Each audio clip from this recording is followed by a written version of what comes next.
Oh my goodness. What is up, YouTube? Welcome back to my crypto journey. Of course, my name is Roddy. Do me a favor, smash the like button, push me up in the old algorithm.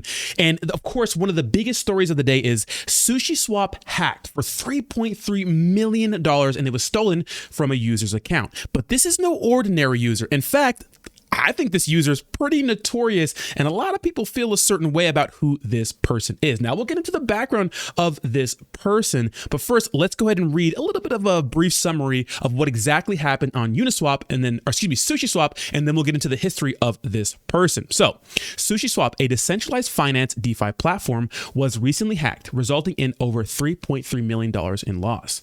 An approve-related bug in the SushiSwap router processor 2 contract caused the hack. Only those users who had logged into the SushiSwap platform within 4 days before the hack were affected by the breach. And let me know in the comments down below, were you affected by the breach? So we're going to read a couple paragraphs and we'll get into the background of this person. So it says, in a recent fraud, the SushiSwap router processor 2 contract had been discovered to have an approve related bug. This flaw has resulted in a loss of over $3.3 million, roughly 1,800 ETH from 0xSifu. The incident has caused widespread concern among cryptocurrency investors and has raised question about the security of smart contracts in the decentralized finance space, right? So it's an issue with SushiSwap. So we'll see what happens. But once the background of this person comes out, not a lot of people are going to feel sorry for him. So exactly, who is this OXSifu person? Now, if you don't know who Zach XBT is, this person is like a blockchain detective. And this person, right, who is OXSifu, was the chief financial officer of a cryptocurrency project called Time Wonderland. Now, it's DeFi. Nobody's doxed in DeFi, right? That's the thing about DeFi. No one's doxed. So no one really knew if this person was a good or a bad person. Now, Time Wonderland was a very, very popular DAO cryptocurrency project, really popular during the last bull run. I think at its all-time high, each token was worth $10,000. Now it's worth like $27. So that's a huge loss, right? So if you held the bag, sorry, but this person was the chief financial officer, which means this person is the closest person to the money. Now, why is that an issue? Why would that be an issue? Like I said, it's DeFi. No one knows who this person's identity is. Now, Zach XBT, very, very credible source in this space, says this needs to be shared. And this is in January of last year. It says this needs to be shared.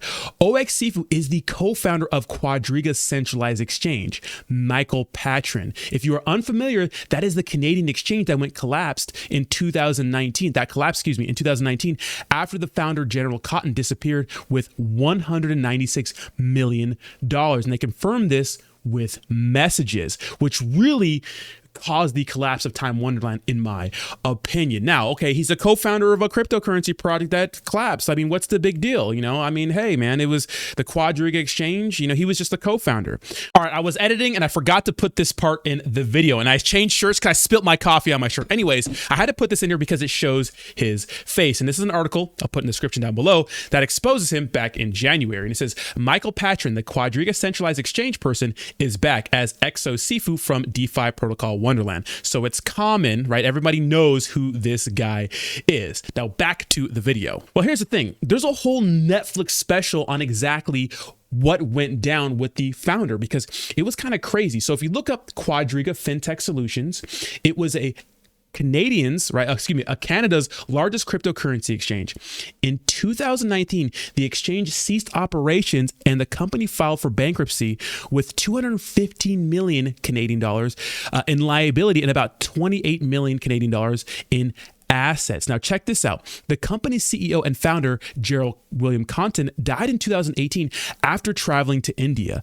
Up to 250 million Canadian dollars, so that was 190 million US dollars, in cryptocurrency owed to 115,000 customers was missing or could not be accessed because only Cotton held the passwords to the offline cold wallets, right? So this guy goes, on a vacation and mysteriously dies in India, right? And the autopsy is like super, super shady. Now, of course, Gerald Cotton was the one who died. Michael Patron, right, or OXSifu, right, the guy who got his money stolen.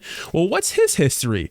Well, his other names are Sifu, OXSifu, an Omar patron. So if you guys didn't know, back in about 2008, this guy was busted, right, in a sting operation by the Secret Service.